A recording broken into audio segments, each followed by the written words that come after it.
Good evening and welcome to Centel Spotlight. I'm Connie Doyle. And I'm Dan Hogan, sitting in tonight for Tim Counts. He's not here because his last name is not Irish. And your last name has to be Irish tonight if you're at Bennigan's celebrating St. Patrick's Day. And that's what we're going to do with Irish entertainers Paddy Noonan, Jimmy Kennedy, and Anna McGoldrick. We'll be back in a moment to meet these lovely people and have a grand celebration for our saint himself, old St. Patrick. And that's no blarney. Maybe a little. St. Joseph's School in Lakeland brought the Paddy Noonan Show to the Civic Center March 9th for a benefit concert. We caught up with Paddy Noonan, along with singer Anna McGoldrick and comedian Jimmy Kennedy at Bennigan's on South Florida Avenue in Lakeland for a bit of Irish fun.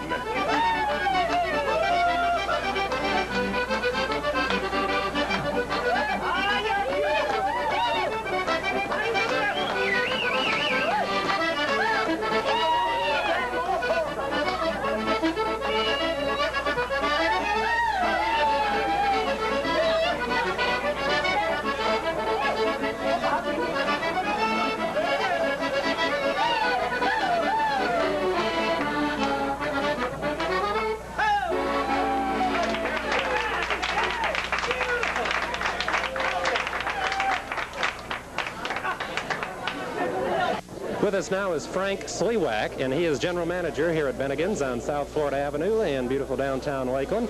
And what are we doing here exactly? How does Bennigan's tie into this program? Well, Bennigan's ties in because we're just the most Irish place in Lakeland, and with St. Patrick's Day coming up, we're having our large promotion, a 10-day promotion for Bennigan's and St. Patrick's, searching for the gold, and we're having a large contest with a $25,000 prize.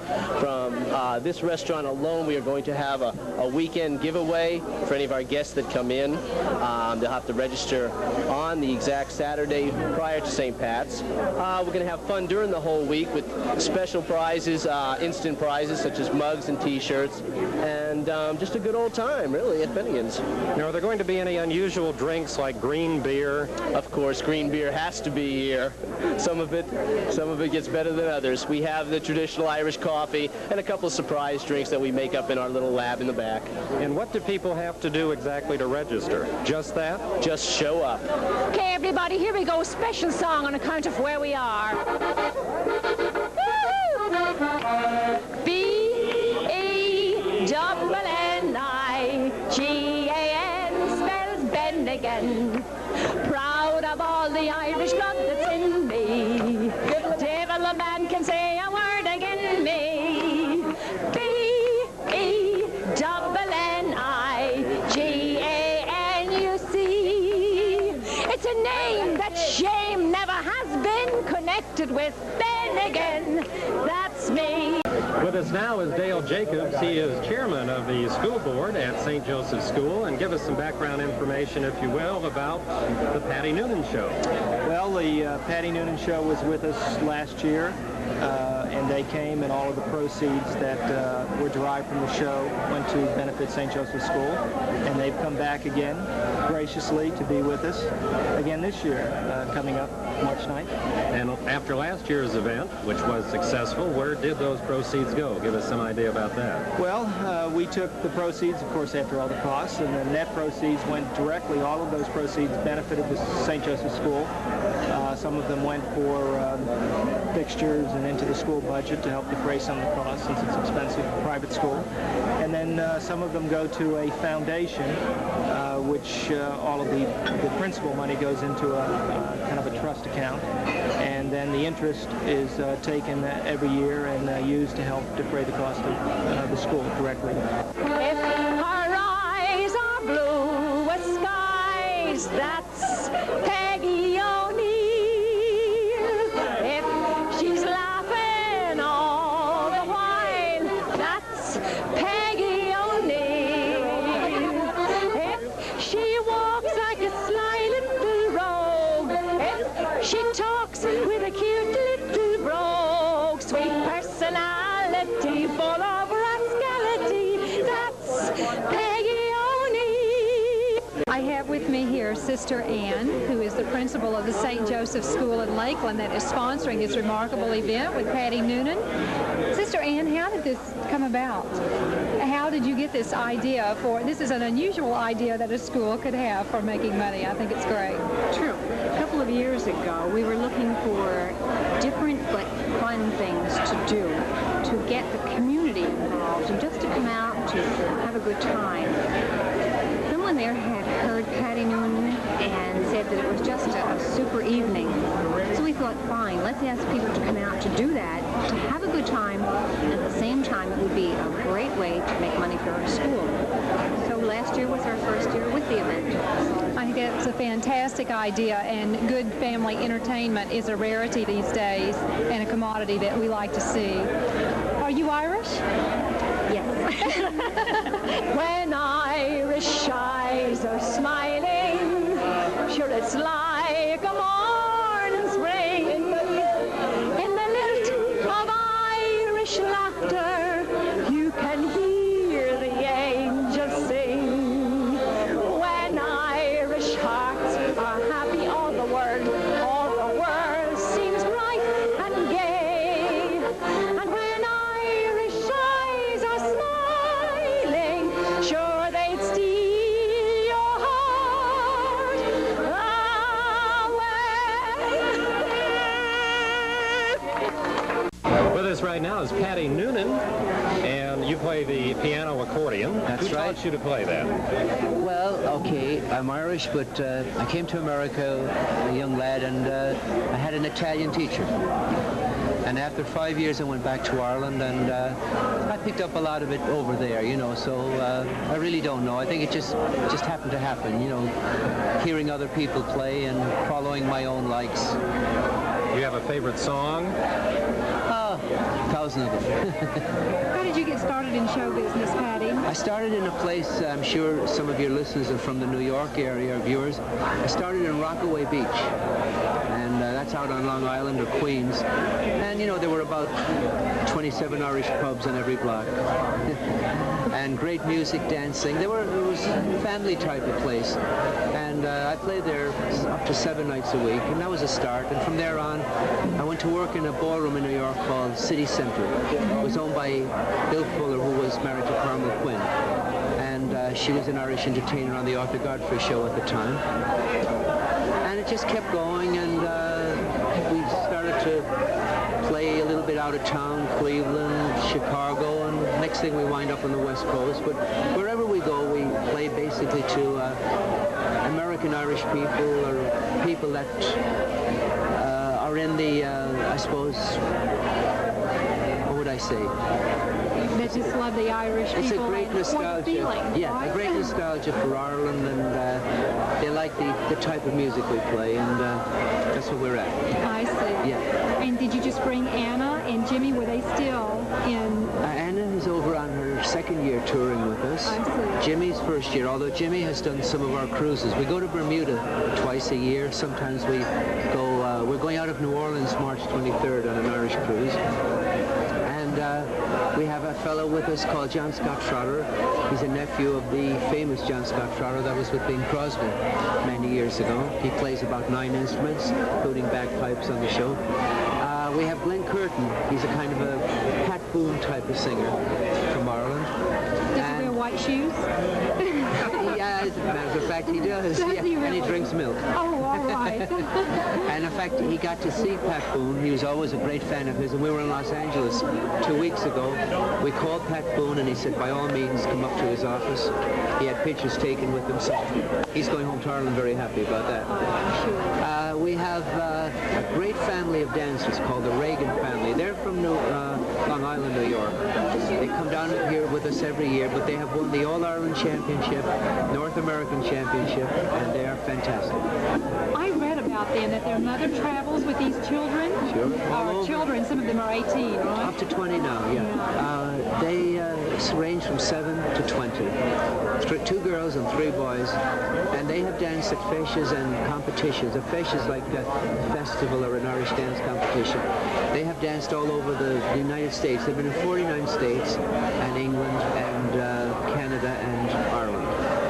And see now. We have my drummer, Johnny Handley. We have Peter Canavan, a piano player, pianist from Dublin. We have a great show, a lot of people. And of course we have Jimmy Kennedy, so I mean, we have plenty of fun as well. Yes. You just triggered my memory on something. I understand you performed for the late President Kennedy. Tell us about that experience. Well, that was I don't even know what year it was, but it was Senator John McCormick, who was the House Chairman, I think, at the time, invited Carmel Quinn and I down to the National Press Club to play a St. Patrick's Day party for John Kennedy, and I also played at the very last birthday party of Robert Kennedy in the Federal Building in New York City. So I'm glad I did it, but of course it's sad to think that they're gone.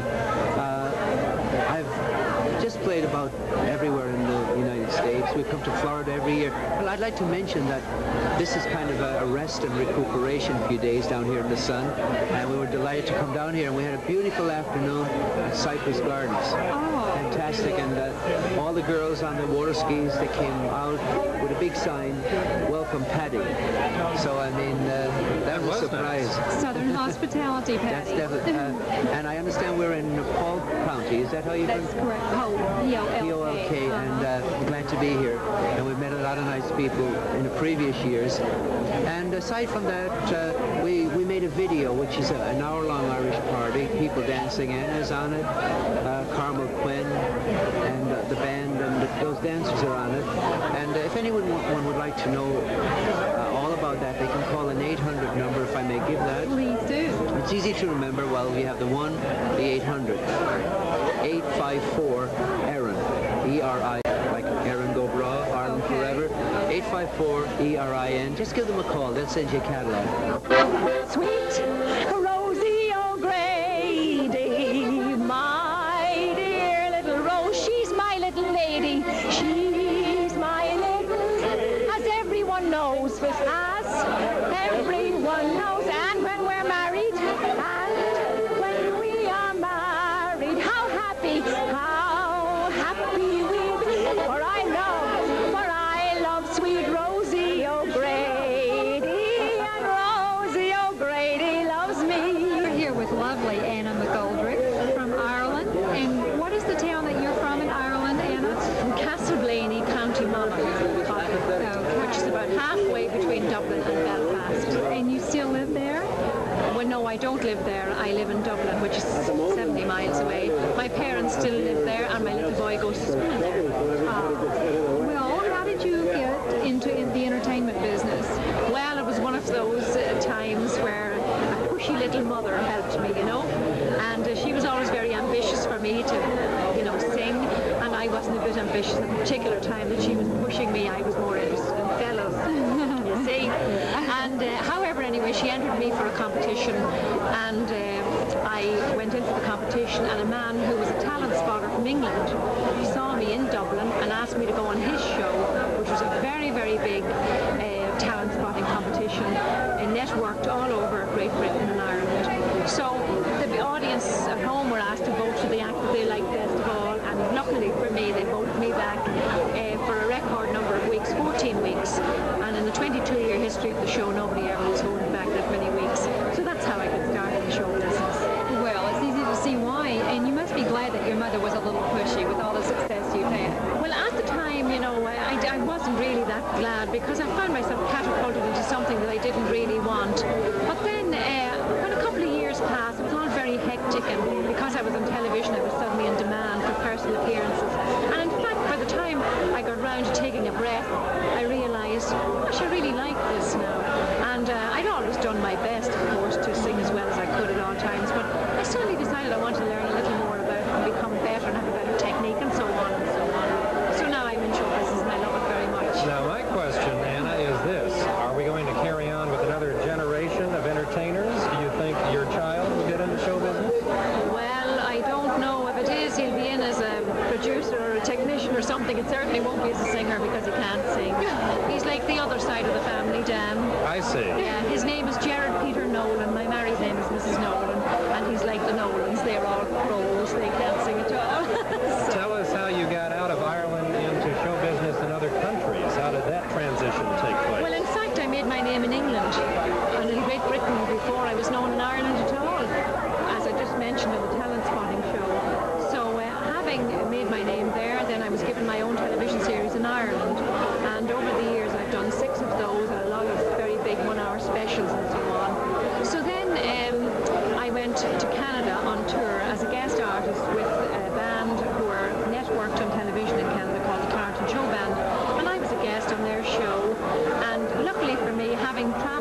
right across Canada for 2 years. A television producer was in the audience one night in St. John's, Newfoundland, and he offered me a TV series with CBC in Canada. So I ended up having my own TV series there, which I still have. I've done 4 of those.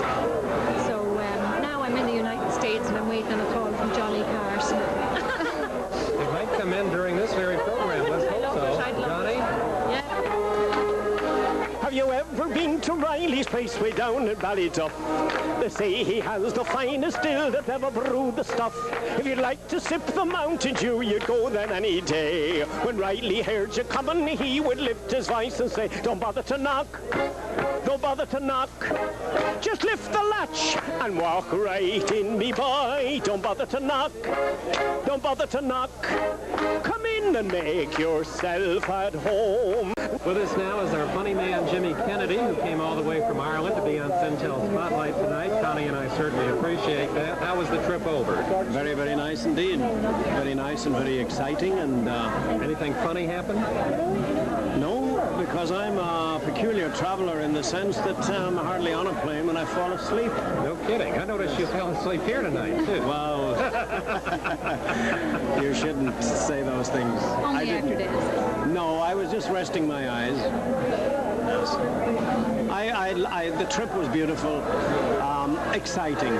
I don't come to the United States very often, and naturally when I do come along, it's bound to be an excitement because, okay, at the risk of sounding like I'm full of the blarney, it's a very, very wonderful country, wonderful people. I've had marvelous times the few times I have been here, and I've no doubt that this is going to be something the same. I imagine you kissed the Blarney Stone. Yes, I have kissed the Blarney Stone on many occasions, but I wouldn't like to think that it's because I kissed the Blarney Stone that I'm paying compliments to these wonderful people. It's not as a result of the Blarney Stone, no. We think our country's wonderful, too. Thank you, Jimmy. Well, it is. How did you start in show business? Ooh. Woo. I know it was at a young and tender age, correct? Taxing my memory. Oh, let's remember. Let me first say that I was a boy soprano in the Augustinian choir in the Pro Cathedral in Dublin, which is a very, very famous choir. In fact, the conductor of the choir, and he was also the organist, was the gentleman who trained the late Count John McCormack, and a very wonderful tenor whom I believe is living in the United States at the moment, Hubert Valentine. So it was something special to be a member of the Augustinian choir. Somebody, to this day, I don't know who, entered me for a talent competition in the city of Dublin. I won it, and that started me in show business. And here you are. And Now, let me just ask this. Your last name is Kennedy. Have you ever checked to see if you're related to the American Kennedy family? It would be a wonderful thing to find that I was, but I very much doubt the fact. Strangely enough, there are very, very few people in Ireland who haven't a relative, regardless of how distant, living in the United States or Canada. But as far as I'm concerned, no, I don't think there's anybody. Do you have any relatives living in Ireland? Well, I've some relatives in Ireland. I don't know if they're living or not. Yes, I have bundles of relatives. When you stop to think that I am the eldest of 13 children, and that's just our immediate family, you can imagine there are quite a lot of Kennedys around the place, yes. I've only one son myself. well, Jimmy is so nice and sweet and comical. I tell you, and you know, I think when we stood up, he was just maybe just a wee bit shorter than I. I'm not sure, Jimmy, but I'm just saying that you just remind me of a leprechaun. You must be a leprechaun, right? I'm glad you said leprechaun. Because in Ireland they call them fairies. Don't bother to knock. Don't bother to knock. Come in and make yourself at home. Now the quality of Riley's brew led quickly to its fame. Soon the local sergeant found each stopper's little game. He jumped upon his bicycle and rode down Riley's way. And to his most officious knock he heard O'Reilly say, don't bother to knock. Don't bother to knock. Just lift the latch and walk right in, me boy. Don't bother to knock. Don't bother to knock. Come in and make yourself at home. The people here are nice. Like I said earlier, there's nobody full of the blarney as much as I am, but they are lovely, lovely, lovely people. Why, I even like down here. I mean, One of the few. Thank you Yes, so I can much. well imagine that. I can well imagine that. Speaking of people here, do you find American audiences respond differently to your humor than Irish audiences? Well, now I find American audience respond much easier and more willingly to my type of Irish comedy than they do at home. And you attribute that to what?